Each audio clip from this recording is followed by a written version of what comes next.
big dream, big hope. It was in a very romantic period. This year, 17 African nations mark 50 years of independence from decades of European colonialism. One continent hungry for another's riches. European imperialism in Africa set up the continent to be raped, its resources just sucked out. The dreams of the independence era were to be short-lived. The initial euphoria disappeared very, very quickly, within a year, maybe 2 years. This is a story of mass exploitation, of the ecstasy of independence, and of how, with liberation, a new scramble for resources was born.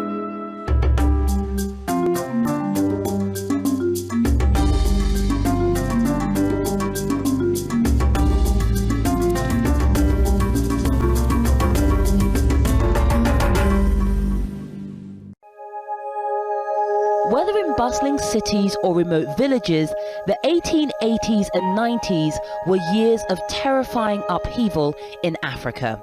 People were killed. Villages were destroyed. Political systems were completely destroyed.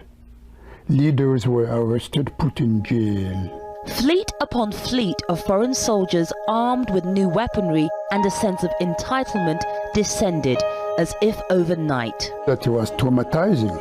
This was a face of their European trading partners people had rarely seen.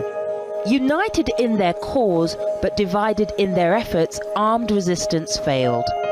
In the space of just 20 years, 90% of Africa was brought under European occupation. Europe had captured a continent. Gunboat diplomacy. In many instances, the British did not actually have to go to war. Just the threats of war, the fact that there were all these big, powerful guns was enough to force the local chiefs to sign a treaty. All this because of massive sea changes. Not in Africa itself, but in Europe, which was in the throes of the Industrial Revolution. The advent of the machine was transforming the continent into the workshop of the world. A workshop in need of raw materials. Palm and peanut oil would literally grease the engines of the revolution. Modern transportation would need rubber for tires, and Europe's prosperous middle classes now demanded luxuries from overseas. This was the dawn of industrial-scale production, modern capitalist economies, and mass international trade. Thanks to a generation of explorers and traders, the great powers knew what riches lay in Africa. Britain and France already controlled most of the continent's ports. Africa had diamonds, it had gold, it had cobalt, it had lots of things. It had cocoa. It had lots of things that that Europe needed. But in the new industrial era, the value of Africa rocketed, not only for materials and strategic trade routes, but also as a market for the goods it now produced in bulk. Africa was an opportunity. The Africans wanted to trade right from the word go. They wanted to sell their labor. From Malawi and northern Rhodesia, they used to go down into South Africa. You had a movement of people. People wanted to learn. They wanted to meet each other. So it was a natural thing that the outside world should get involved with Africa. But the scramble for Africa wasn't just about economics. Colonialism had become the fast track to political supremacy in Europe. Britannia may have ruled the waves, but Germany was rising after victory in the Franco-Prussian War. Meanwhile, the defeated French Empire sought to regain its glory, and a new unified Italy was also growing in strength. Europe was a continent in the ascendancy, whose nations were vying for supremacy. And back in Africa, their competing imperial armies were pushing inland. And this looked set to bring them into major confrontation. The rival powers convened around a conference table in the German capital. and in February 1885 signed the Act of Berlin, an agreement to abolish slavery and allow free trade. But the act also drew new borders on the map of Africa, awarding territory to each European power and turning trading partners into subjects of empire. It legalized the scramble for Africa. What it did was it carved up what are thought to have been about between 6,000 and 10,000 political units in Africa, and they were then carved up, often cutting peoples in half, water tables just sort of cut off from their sources. It was complete geographical madness. Simply drew lines on the map, places where they had not even been yet. They had no idea what was there. Africans were not aware that there were conferences being organized in Berlin to determine about them. No, they did not know about it. They only saw the consequences. But the governments of Europe were at pains to stress that their forays into Africa weren't just the product of vested interest. That beneath train tracks and shipping lanes lay a moral justification which caught the public imagination. And they justified it by saying that they were bringing civilization and Christianity to these benighted, primitive people. A white man's burden, beautiful language. So the European politician and the theoretician of colonialism to explain to their people why should we send our children to Tonkin, the Gulf of Tonkin, to Vietnam? Why should we send them to die in the malaria-infested part of Algeria or Black Africa and so on? White man's burden. We have to bring them the light.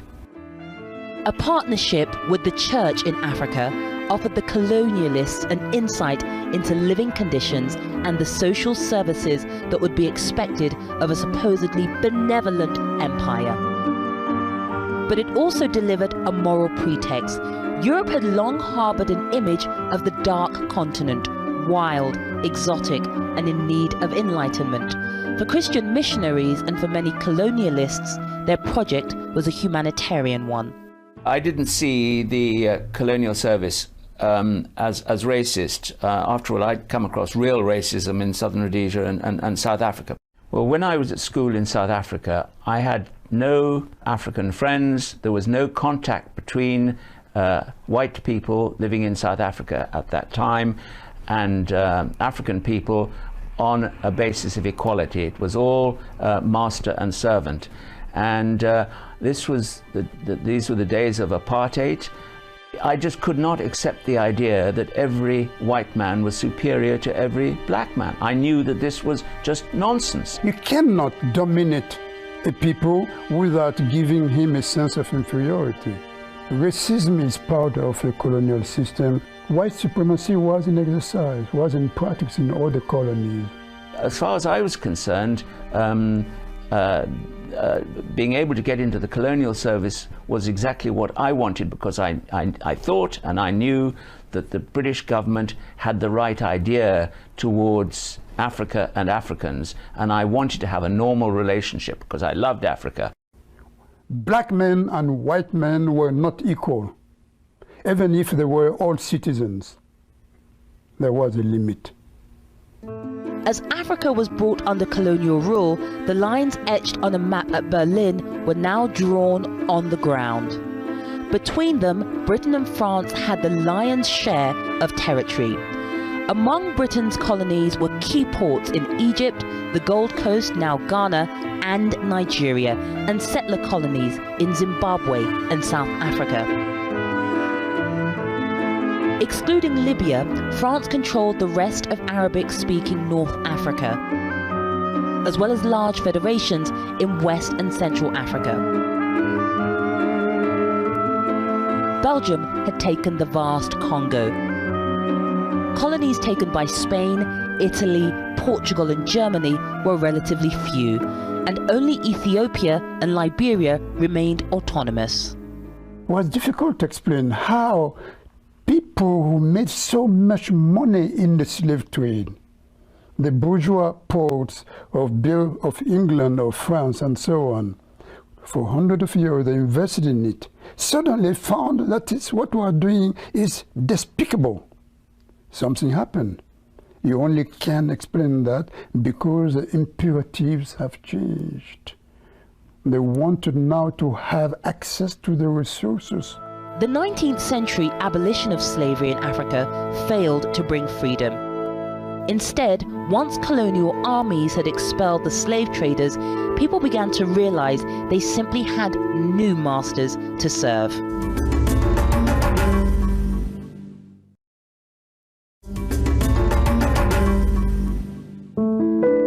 Gold and diamonds, cocoa, ivory, rubber and cotton. Intensive exploitation swept through the continent as Africa delivered on its promises of untold riches bound for the dockyards of Europe. By the end of the 19th century, it had helped crown Britain the powerhouse of manufacturing, with a massive share of world exports, half of all cotton goods and 80% of all clothing.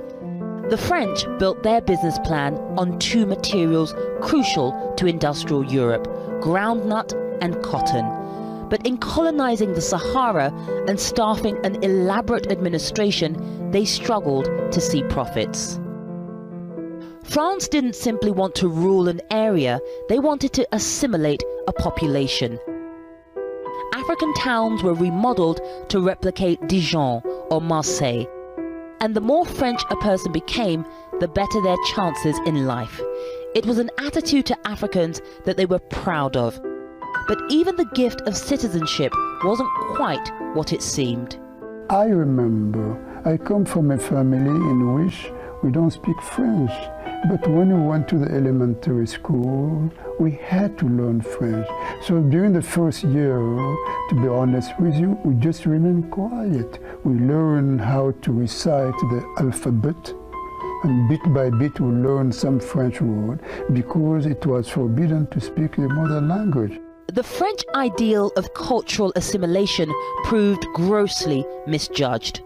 The colonies were founded by French military men to the exclusion of existing leaders. Their heavy-handed rule often created grievances among African subjects. But remote communities in places like Chad were able to evade the daily influence of French rule altogether. Only in Senegal, the seat of French West Africa, did a privileged few find a political voice. If the goal of building France in Africa succeeded in bricks and mortar, it largely failed in hearts and minds. The contact was a contact of inequality. In other words, we were made to believe as if we had no civilization, no culture. That was very traumatizing indeed. While the British rejected the French policy of cultural colonization, it still often happened in practice. For my father's generation, the relationship with England was completely uncritical, uncomplicated. They went to church, they had a British education, they loved Shakespeare, they listened to the BBC World Service, and they were just, they spoke English with a clipped, actually, English accent. And they referred to England as a mother country, even though very few of them actually had the opportunity to travel to England. Aside from the settler states, most British colonies saw only a small clique of British officials installed. Main part of the job was to go out on village-to-village touring, and you'd go with the chief. You'd have meetings at villages with the village headman. You'd ask them if there were problems. You'd look at their crops. You'd talk about road development or a dam or whatever. You kept in close touch with the people, and incidentally, you would speak to them in their own language. It was terribly important to learn the local language as quickly as possible. The British mainly took indirect control by appointing local leaders to manage the colonial mission. But ruling by proxy created huge variations in practice and fostered enmity between tribes. and ultimately African leaders were